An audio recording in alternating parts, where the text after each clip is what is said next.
누군가 슬프게 웁니다. 소리를 죽여서 흐느끼며 우는 것이 아닙니다. 아예 큰 소리로 엉엉 웁니다. 아이들이 떼를 쓰느라고 우는 것이 아닙니다. 나이 많으신 노인들이 울고 있습니다. 그러나 다른 사람들은 모두 기뻐서 노래를 부르고 있습니다. 노인들만 대성통곡을 하고 계십니다. 도대체 어찌된 일일까요? 노인들은 비교를 하고 있기 때문입니다. 전에 보았던 건물의 웅장한 모습과 현재 자신들이 보고 있는 이 보잘것없는 모습을 비교하고 있기 때문입니다. 제가 어렸을 때는 학교에 도시락을 싸오지 못해서 점심을 굶는 어린이들이 꽤 있었습니다. 이런 어린이의 어머니의 마음은 어땠을까요? 아침도 변변하게 못 먹이고 자식을 학교에 보냅니다. 자식은 학교에서 점심을 굶습니다. 자식이 집에 돌아오면 먹여야 할 저녁 식사도 역시 변변치 못합니다. 너무 가난해서 그렇습니다. 제대로 잘 해주고 싶은데 가난해서 그렇게 할 수 없는 어머니의 마음. 이 마음은 말이나 글로써 표현할 수 없을 만큼 서럽고 아팠을 것입니다. 노인들이 큰 소리로 통곡하는 이유도 비슷하였습니다. 너무 가난하기에 하나님의 집을 짓는데 제대로 규모 있게 지을 수가 없었습니다. 모든 것을 다 빼앗기고 먼 나라로 잡혀갔었습니다. 그리고 수십 년이 지나서야 다시 고향에 돌아왔습니다. 부자가 돼서 돌아온 것이 아닙니다. 빈손으로 거의 몸만 챙겨서 돌아왔습니다. 그러니 여전히 가난합니다. 그런데 이들이 고향에 돌아와서 제일 먼저 하려는 일은 하나님의 집을 짓는 것이었습니다. 그러나 현실적으로 볼 때 백성들에게 돈을 다 모은다 한들 제대로 짓기에는 너무 부족합니다. 그래서 조그맣게 그리고 단순하게 지을 수밖에 없었습니다. 이런 현실에 대해서 노인들은 마음이 너무 괴롭고 아팠습니다. 그래서 노인들이 대성통곡을 하고 있는 것입니다. 그러나 하나님의 집은 세워지지 못했습니다. 겨우 건물을 세울 수 있는 토대만 놓고 말았습니다. 이렇게 16년이 흘러갔습니다. 그렇게 대성통곡을 하던 노인들 중에 얼마는 연세가 높아서 돌아가셨습니다. 하지만 여전히 살아계신 분들도 있습니다. 이 살아계신 노인들이 다시 등장합니다. 그리고 하나님께서는 학개 선지자를 통해 또다시 말씀합니다. 다시 등장한 이 노인들과 다시 말씀하시는 이 하나님의 말씀, 어떤 연관이 있을까? 오늘 본문을 살펴보겠습니다. 여러분이 아시는 바대로 선지자는 하나님에게서 말씀을 듣고 그대로 전하는 사람입니다. 오늘 우리가 보고 있는 이 학개라는 선지자가 학개라는 이 선지서는 선지자가 자신이 받아 전하는 말씀을 적어놓은 책입니다. 이 책이 성경 안에 들어가 있는 것입니다. 그런데 이 학개라는 작은 책은 다른 선지자들의 책과는 조금 다르게 하나님께서 선지자에게 말씀하신 날짜를 꼬박꼬박 적어놓고 있습니다. 우선 1장 1절을 보면 다리오 왕 2년, 즉 주전 520년 6월 초하루라고 적습니다. 그리고 오늘 본문인 2장 1절에 보면 첫 번 말씀을 받은 후 50일쯤 지나 7월 21일에 두 번째 말씀이 있음을 알 수 있게 적어놨습니다. 그리고 세 번째 말씀은 2장 10절에서 보는 바대로 같은 해 9월 24일에 받게 됩니다. 마지막 말씀은 2장 20절에 나타나 있듯이 역시 같은 날인 9월 24일에 다시 받습니다. 이렇게 학개 선지자는 하나님 말씀을 4번 받습니다. 그리고 4번 받은 말씀을 연결해 놓은 것이 우리가 지금 보고 있는 학개서입니다. 쉽게 말하면 학개서는 4편의 설교를 연결해 놓은 설교집입니다. 2장 1절을 보겠습니다. 하나님께서 학개에게 다시 말씀을 주십니다. 어째서 또 말씀을 주셨는가? 이 이스라엘 백성은 하나님께서 이미 6월 초에 선지자를 통해 하신 말씀을 들었습니다. 그리고 정신을 차렸습니다. 자신들의 문제가 무엇인지 깨달았습니다. 수고하고 애써도 늘 빈손이 되는 이유를 알았습니다. 그 까닭은 하나님을 제쳐두고 항상 자기 일이 우선이었기 때문이었습니다. 그래서 이들은 하나님의 제안에 따라 하나님을 자기 삶의 중심에 모시기로 했습니다. 하나님을 우선으로 삼고 살기로 했습니다. 그리고 그 표시로 하나님의 집을 짓기 시작합니다. 그런데 하나님의 말씀이 또 왔습니다. 무슨 문제가 있기 때문일까? 그렇습니다. 겉으로 보기에는 아무런 문제가 되지 않는 것 같지만 실상은 큰 문제가 생겼습니다. 왜? 하나님의 집을 짓는 일에 힘이 빠졌기 때문입니다. 기쁘게 하던 일에 기쁨이 사라졌습니다. 신명이 나지 않습니다. 부지런히 움직이던 손들이 죽은 개 보셨죠? 다리 몇 개 있는 개. 죽은 개발 움직이듯 합니다. 안 움직이는 뜻입니다. 이대로 가면 또다시 전처럼 하나님의 집을 짓다가 중단하게 될 것입니다. 어째서 이런 문제가 생겼을까? 전처럼 외부 사람들이 강력하게 방해하였나요? 아닙니다. 하나님의 집을 짓는 일에 문제가 생기게 된 주된 이유는 노인들에게 있었습니다. 왜 그럴까요? 3절을 먼저 봅니다. 하나님께서 이렇게 말씀합니다. 너희 중에 남아있는 자 곧 이전 영광을 본 자가 누구냐? 무슨 뜻입니까? 이 말씀을 혹시 잘못 이해하면 너희 중에 남아있는 자 곧 이전 영광을 본 자가 누구냐? 이 말씀 때문에 남아있는 자가 곧 이전 영광을 본 자라고 생각하기 쉽습니다. 그러나 아닙니다. 이 질문을 원문의 뜻을 살려서 풀어보면 이렇습니다. 너희 남은 자들 중에서 처음에 이 집이 영광스러울 때 그것을 본 사람이 누구냐? 지금 선지자를 통해서 하나님 말씀을 듣고 있는 사람들은 모두 죽지 않고 살아남은 자들입니다. 포로로 끌려갔던 곳에서 되돌아온 사람들도 있고 포로로 끌려가지 않아서 그럭저럭 고향에서 살고 있었던 사람들도 있습니다. 어쨌든 이 모든 사람들은 나라가 망한 후에도 여전히 살아남았습니다. 그래서 하나님께서는 이들을 가리켜 남은 자들이라고 말씀하고 계신 것입니다. 그런데 이 남은 자들 가운데는 적어도 70살이 넘은 노인들도 있었습니다. 이들은 어렸을 때 참 아름다운 성전을 보았습니다. 솔로몬 왕이 하나님께서 보여주신 설계도로 지어놓으신 성전을 보았습니다. 그 성전을 보았기 때문에 노인들의 눈에는 지금 지으려는 이 성전이 정말 볼품이 없었습니다. 옛날에 본 성전이 아주 좋은 아파트 같았다면 지금 지으려는 성전은 임시로 지은 가건물 같이 생각되었습니다. 그래서 노인들은 하나님의 집을 짓는 일에 대해 부정적인 입장을 나타내기 시작합니다. 그래서 전체적인 분위기가 가라앉게 되었습니다. 사람은 누구에게나 강점과 약점, 장점과 단점이 있습니다. 그런데 그 강점이 늘 강점으로 작용하고 약점이 늘 약점으로 되는 경우는 많지 않습니다. 오히려 뒤반대일 때가 많습니다. 강점이 때로는 오히려 약점이 될 수 있습니다. 예를 들면 젊은 사람들에게는 일반적으로 열정이 있습니다. 이 열정이라는 것은 젊은 사람들의 강점입니다. 장점입니다. 그러나 열정만 가지고 아자아자 할 수 있다 이렇게 구호를 외치며 일을 시작해도 실패하는 경우가 적지 않습니다. 왜?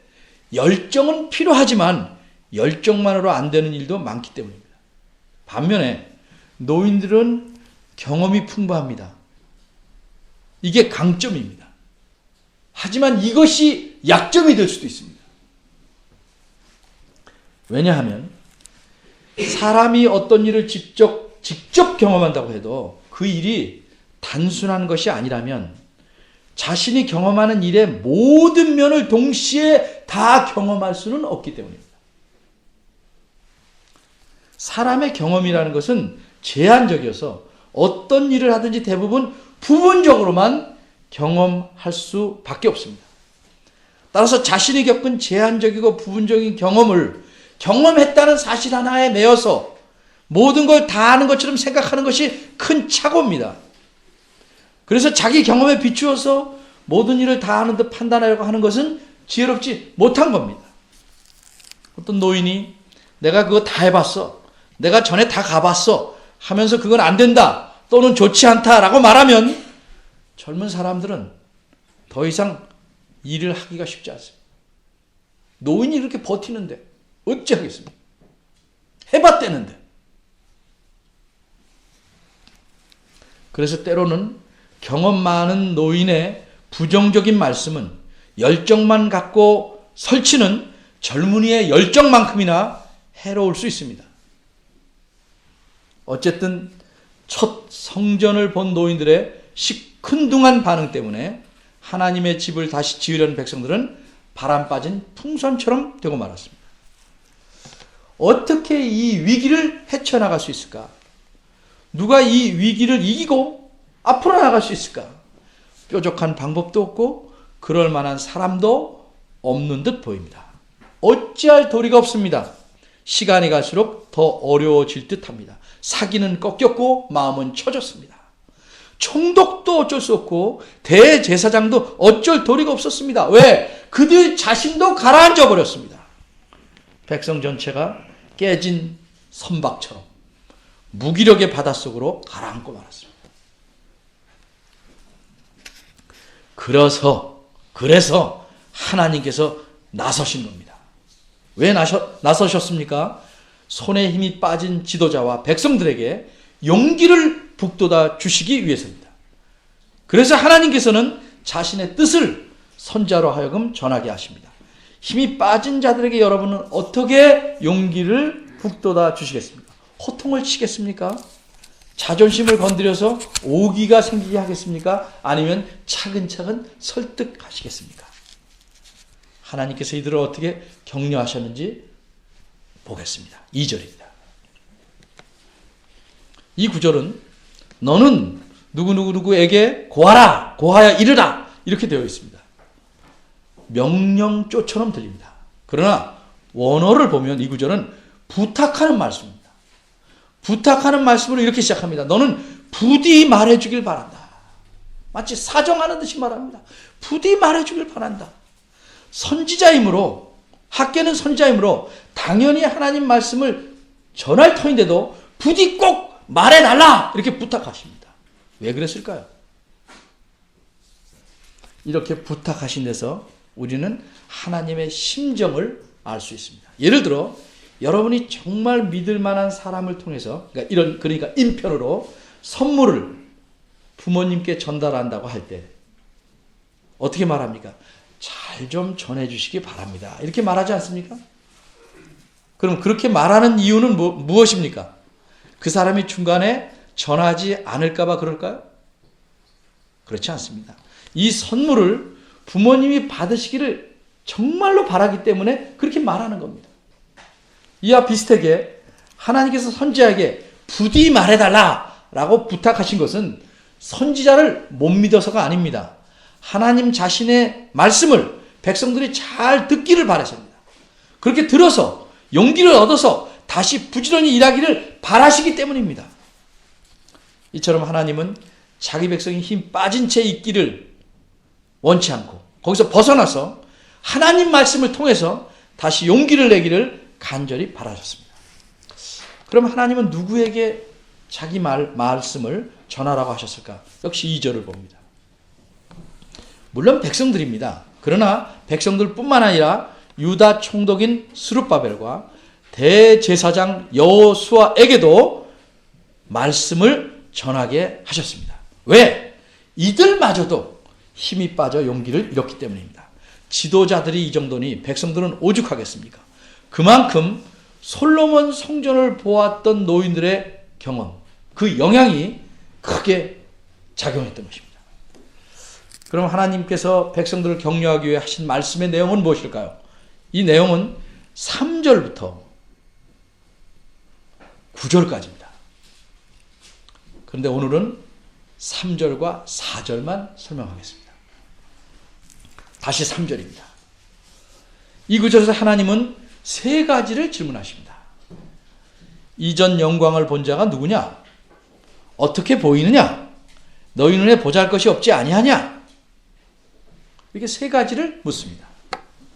이 세 가지 질문의 공통적인 특징은 첫째로 하나님께서 몰라서 그 대답을 듣고 싶어서 물어보시는 것이 아니라는 점입니다.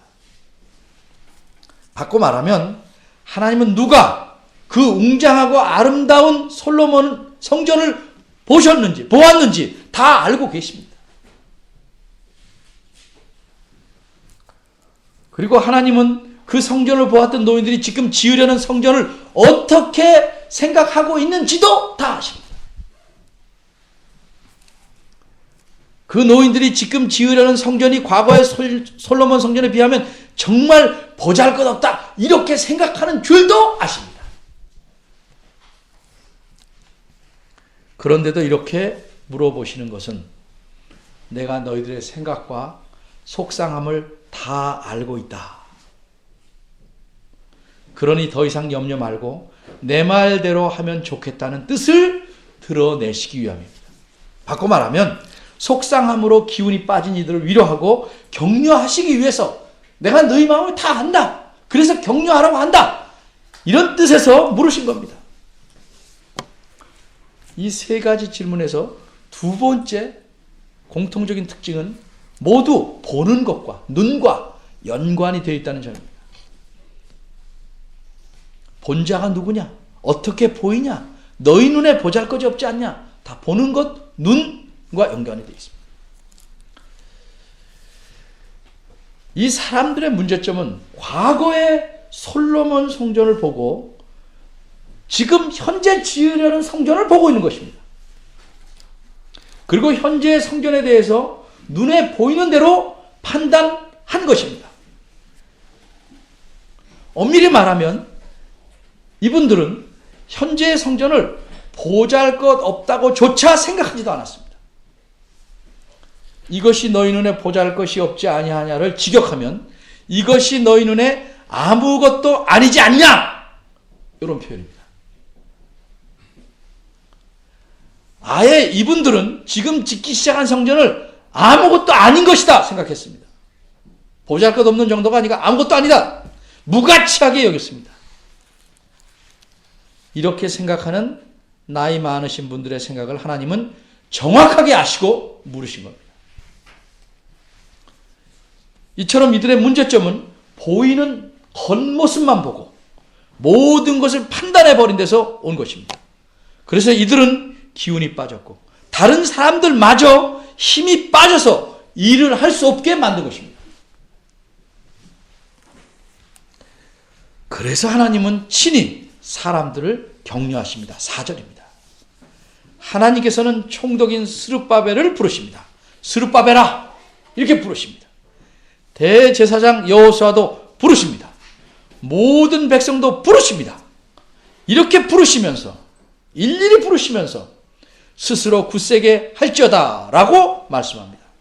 여기서 스스로 굳세게 할지어다 굉장히 긴 말인데 실제로는 원어로는 딱 한마디입니다. 강해져라. 이 한마디입니다.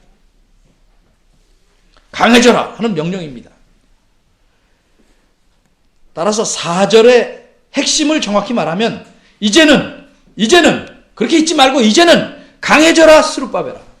강해져라 여호수아야. 강해져라 모든 백성아. 바로 이런 말씀입니다. 기운 빠진 채로 더 이상 있지 말고 이제는 강해져라. 이렇게 명령하고 계신 겁니다. 4절을 보면 하나님께서 이들을 격려하기 위해서 얼마나 간절하게 말씀하고 계신지 드러납니다. 보시는 바와 같이 나 여호와가 이르노라. 나 여호와의 말이니라. 만군의 여호와의 말이라. 이렇게 자꾸 이게 내 말이다. 이렇게 거듭거듭 3번씩이나 말씀합니다. 다른 이의 말이 아니고 내 말이니 따라라. 강하게 촉구하시는 것입니다. 이렇게 말씀하시면서 일하라. 너희들은 일하라. 이렇게 명령하십니다. 성전을 짓던 일을 계속해서 완공하라고 말씀하시는 겁니다. 그런데 여러분, 누가 모르겠습니까? 이왕 시작한 일을 마치는 것이 좋고 그게 마땅한 일인지는 누가 모르겠습니까? 하지만 신명이 나지 않고 사기는 땅에 떨어진 상황이 이러니 일할 맛이 나겠습니까? 하나님이 명령하시면 할 수 없이 하겠지만 흥이 나지 않고 열심히 나지 않는 것은 어찌해야 하겠습니까? 그런데 하나님께서는 그런 문제점을 다 아시면서도 그들의 마음속에 흥을 쑥 집어넣거나 열심을 불어넣으시지 않고 말씀만 하십니다. 왜 그러실까요? 흥이나 열심, 기쁨 이런 것들은 밖에서 쑥 집어넣을 수 있는 것이 아닙니다. 밖에서 만들어서 장착할 수 있는 것이 아닙니다. 하나님께서 사람을 그렇게 만드시지 않았습니다.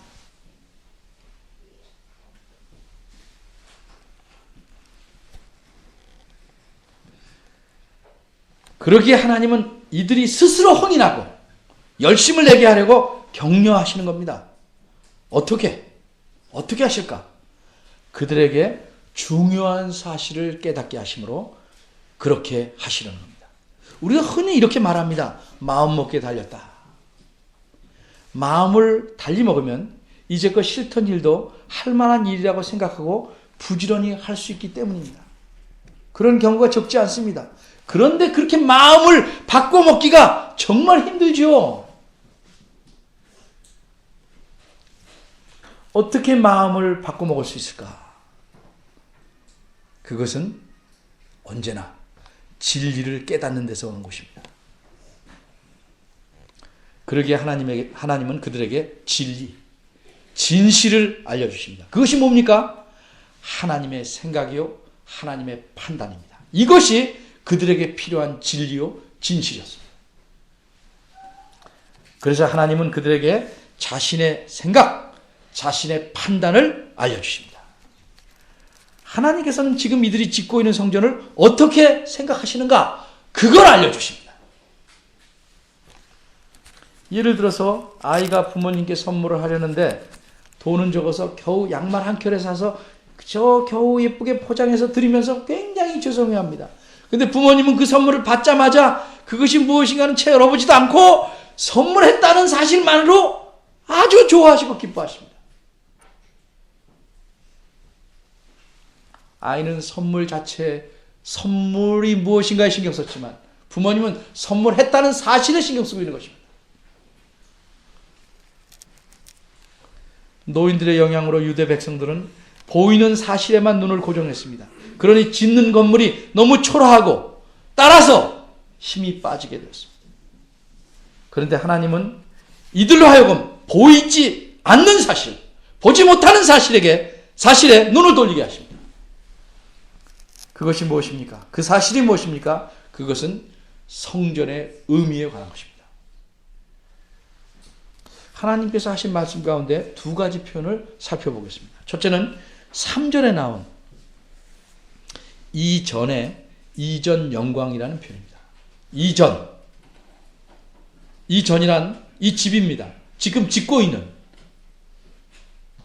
앞으로 4년이나 지나야 완성될 성전입니다. 아직 이 성전은 토대만 있고 위에 조금 올릴까 말까 그 정도고 온전한 건물로 존재하지도 않습니다. 그런데 이전 영광이 있다는 겁니다. 이전, 즉 옛날에 가졌던 영광이 있었다는 겁니다. 말이 됩니까? 건물은 없는데 어떻게 이전에 영광스러울 때가 있습니까? 이것이 말이 되려면 하나님의 생각을 우리가 이해해야 합니다.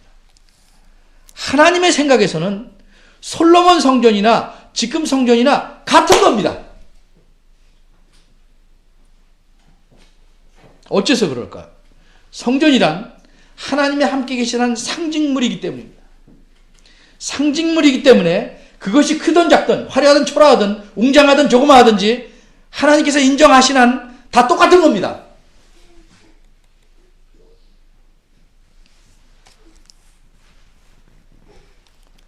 그런데 이 사람들은 이 중요한 사실을 놓쳤습니다.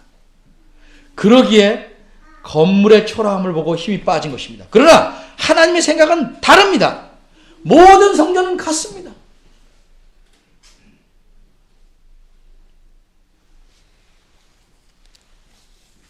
응용해서 말하면 모든 헌금은 같습니다. 많이 내나 적게 내나 하나님께 바치는 진실된 마음이 있으면 다 똑같은 것입니다. 똑같은 가치가 있는 것입니다.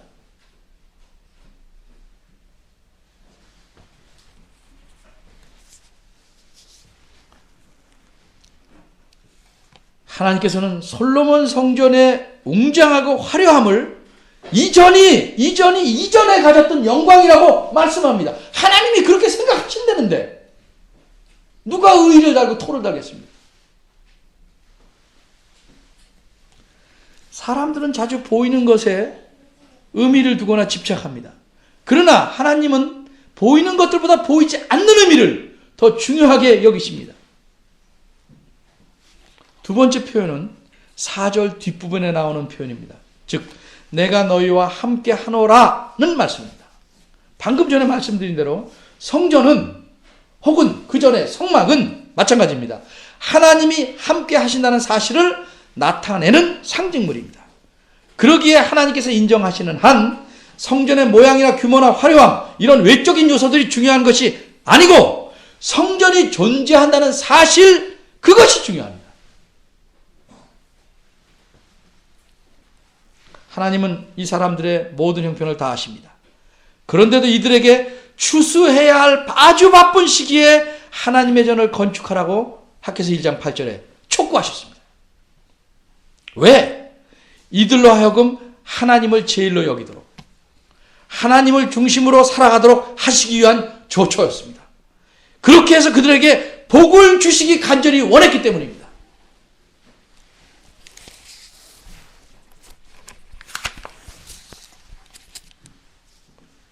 오늘 본문에서 우리는 하나님의 이런 모습을 봅니다. 맥 빠진 자기 백성들에게 용기를 북돋우시려고 격려하시는 모습을 봅니다. 하나님은 그러하신 분입니다.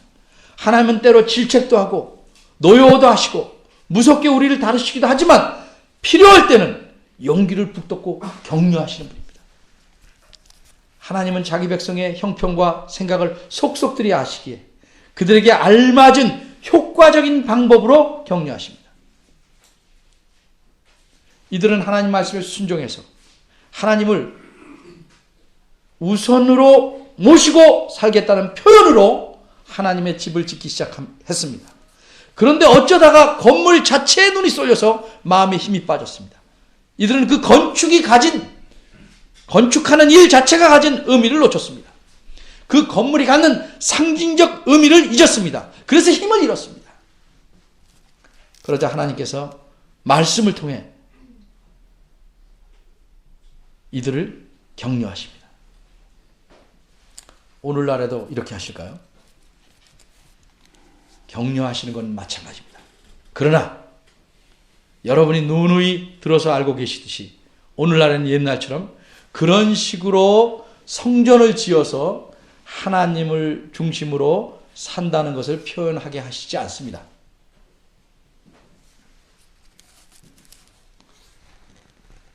그리스도와 함께 살며 그리스도를 닮아가려고 힘쓰는 것이 비유적으로 말하면 성전을 짓는 것이며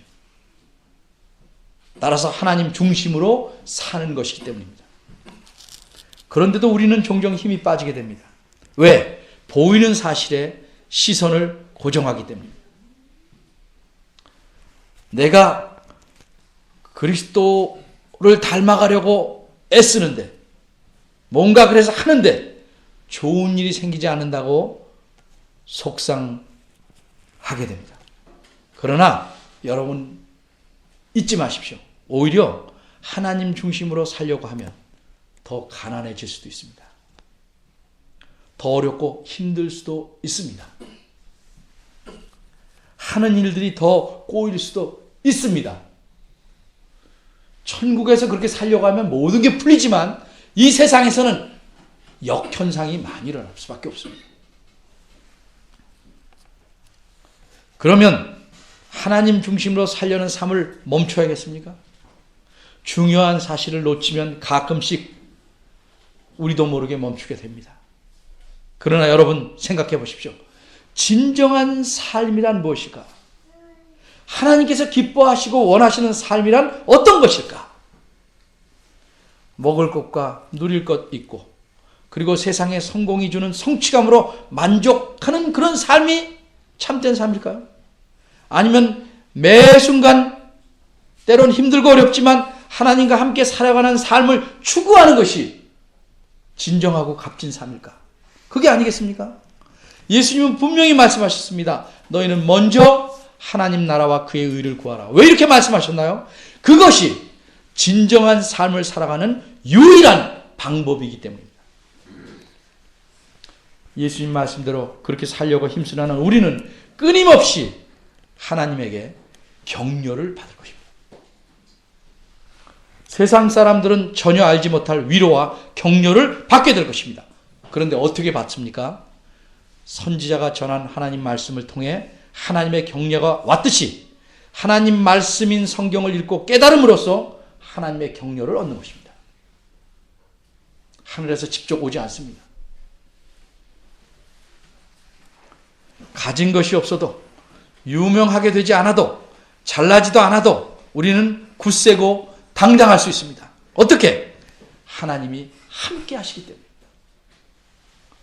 하나님께서 함께 하시며 자신의 말씀을 통해서 필요할 때마다 우리를 강하고 힘있게 격려하시기 때문입니다. 잊지 마십시오.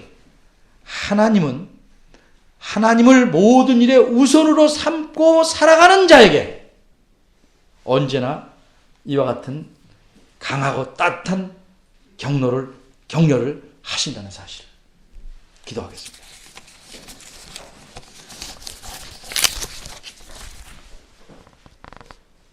격려하시는 하나님.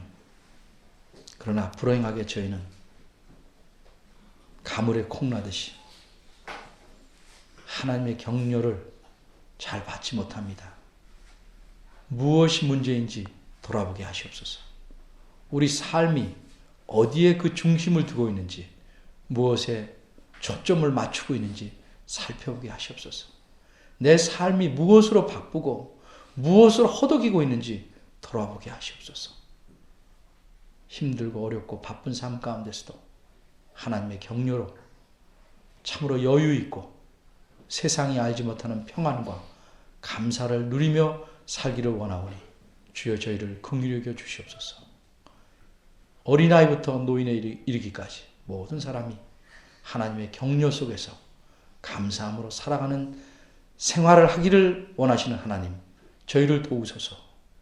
예수님의 이름으로 기도합니다. 아멘.